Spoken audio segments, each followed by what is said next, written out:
இன்னைக்கு நம்ம சயாட்டிக்கான ஒரு டாபிக்கை பற்றி பார்க்க போகிறோம். அதாவது முதுகெலும்பில் லோ பேக்கில் டிஸ்க் கம்ப்ரஸ் பண்ணி வர்றது ஒரு ப்ராப்ளம். இது சயாட்டிக் நர்வ் ஒரு நர்வ் இருக்குது, அந்த நர்வ் கம்ப்ரஸ் பண்ணி வர்ற ப்ராப்ளம்.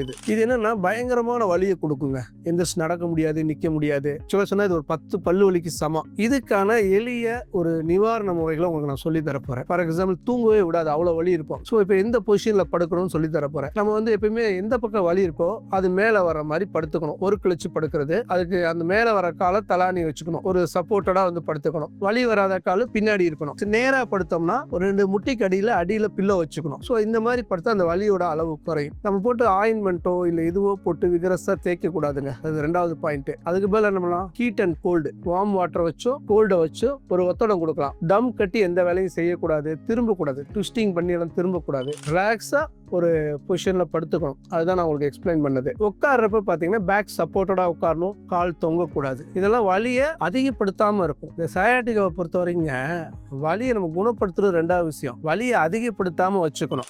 பெட்டை பற்றி எல்லாருக்கும் ஒரு டவுட், நான் எந்த பெட்டில் படுக்கிறது அப்படின்ட்டு.